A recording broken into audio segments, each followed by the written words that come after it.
If you've come for a Marie Kondo style makeover, this is not the video for you. One of my goals this year is to put more love and magic into the spaces I inhabit. And my vanity is a place that has really become neglected by me. It's obviously a functional space, but it's also a space that is really important to my magical practice. It's where I set my intentions for the day. It's where my altar with my crystals and tarot cards live. So it's really something that should have more thought put into it.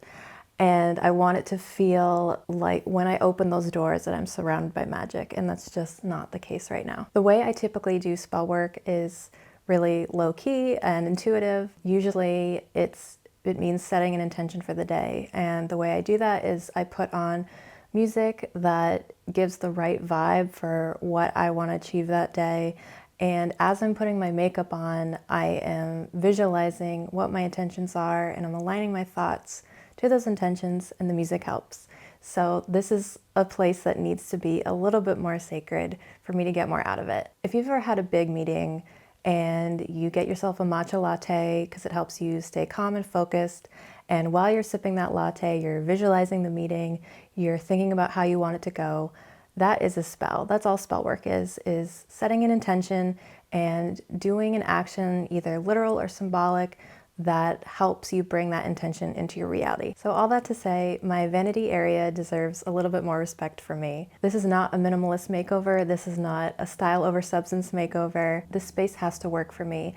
And I want to use things I already own to help organize it. I don't want to go out and buy a bunch of stuff. When I decided I wanted to make my space more magical, I had to flick through my witchy books. And this Modern Guide to Witchcraft by Skye Alexander had something that caught my eye. She describes how to make a sacred space. There are 4 steps, and I want to go through the steps with you and show you how you can apply them to a project like this where you're making over a space. Skye says the first step is create. This means eliminating thoughts, feelings, and energies that would distract you so that your psyche is calm and all those everyday annoyances have been left behind. So in this case, if you're doing over a space, you want to visualize what you want the space to look like, what you want to get out of it, what is your ideal scenario. I don't know about you, but whenever I clean a part of my house, I always get distracted in the task and be like, oh, that part's messy over there. I should go over to that side of the room and do that. And then I can never focus on the task at hand. So in this case, grounding yourself in your intention and really saying, you know what, I'm gonna just clean my vanity. I'm just gonna organize my vanity. I'm not doing anything else. It's really helpful to focus your mind to the task and bring it to reality. A lot of barking dogs in my neighborhood. He's gotta get out of the system. The second step in creating a sacred space is cleanse. Clean up the area you will be using so that you have a tidy, pleasant place in which to work. In my case, I want to physically clean the space, but I also want to clean the bad energy out and just reset the energy. And you can do that by creating a room spray or a surface spray that has ingredients that are known for their cleansing properties, their energetic cleansing properties. You don't need to go out and buy things for this. Just use herbs and ingredients that are already in your home. I used sea salt in mine. If you happen to have moon water, which is ordinary water that's charged under a full moon, that is a great addition to this spray. I love witch hazel. I love using it on my skin. And in this case, I'm using it for its protective and cleansing properties. I also used citrine stone, which is also used for energy clearing, and ordinary kitchen sage, which you can use for purification of energy. If you're making over your whole room, you can just use this as a room spray and spray it around the room. If you're, say, cleaning a desk, you can spray it, use it as a surface spray. It's not going to harm wood or anything, and just wipe it off. If you can, use counterclockwise motions because that's going to do the symbolic work of clearing the bad energy out. Unfortunately, my vanity is all mirrors and glass, which is extremely annoying to clean. But the spray is just doing the work of helping me clear out the bad energy. It's not meant to be like a pristine mirror spray, but that's okay. The third step is purify. This is the magical counterpart to cleansing. Purification removes negative energy. So with the room spray, with the surface spray, I kind of already did that. But if you want to double down on clearing any negative energy out, you can use crystals or salt, or you can burn incense or herbs. In my case, I just got this really beautiful quartz with citrine inclusions. So I'm just gonna fill each shelf with the crystal's energy and clear out any little negative thoughts or feelings that happen to be stored away in the corners. If this feels silly to you, that's absolutely fine. You don't actually have to do any of this. You can just clean your vanity like a normal person. I'm not normal, and I am very sensitive to vibrations and energies, so I like to do anything I can that might help me have a space that's more pleasant to be in. The fourth step, according to Sky, is consecrate. This step involves blessing the space in some fashion. In my case, the way I am blessing my space is arranging the objects back on the shelves with purpose and with beauty, and adding a few decorative touches that mean something to me and make the space feel more special, more personal, more magical. Now, I told you that I wasn't gonna buy anything new for this space if I could avoid it, but the one thing I did buy is little stick-on hooks, because I love using wall space as a way to get extra storage, but the vanity is a rental along with the apartment I live in, and I cannot hammer holes into it.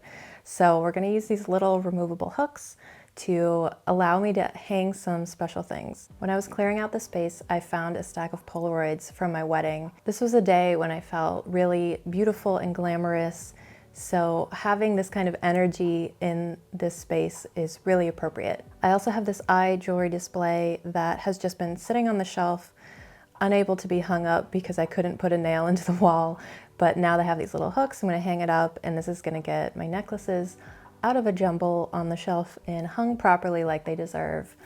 I probably will cover up the mirror though, because I'm not trying to open up a ghost portal by having a mirror face a mirror.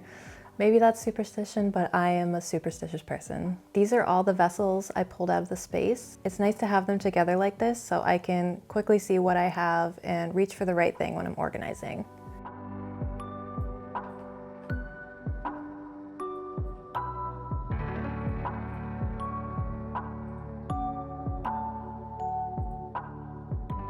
The first space I'm going to fill is my altar, but to make it a little more special this time, I'm going to use a vessel that I commissioned an artist to make for my wedding and fill it with dried flowers to just add a nice touch of nature and beauty to this space.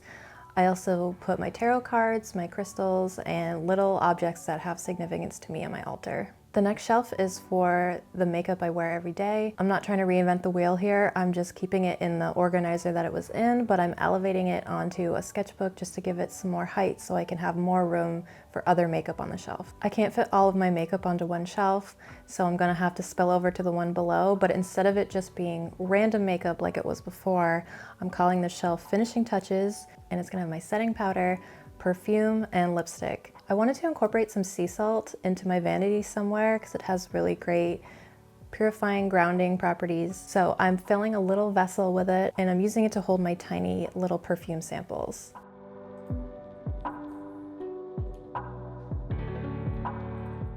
Now that I've established some order to the space, the rest of the shelves come pretty easily.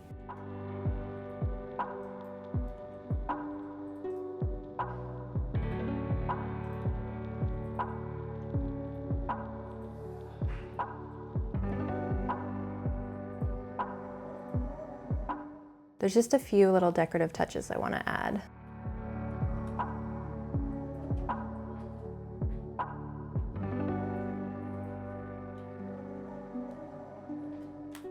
And here's the finished space. I've got zones for makeup, skincare, hair, and accessories.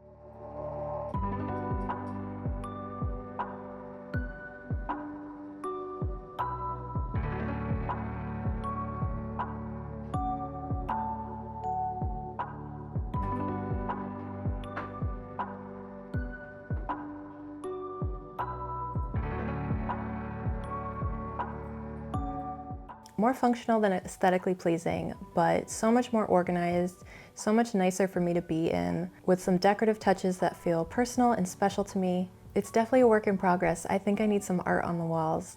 I will never be a minimalist. I've always been a magpie, but this space finally works for me and it feels more magical and special for me to be in. So tell me in the comments, do you have a space in your home that needs an energetic makeover? And don't forget to subscribe for more crafty ideas and witchy vibes. Keep in touch and happy crafting.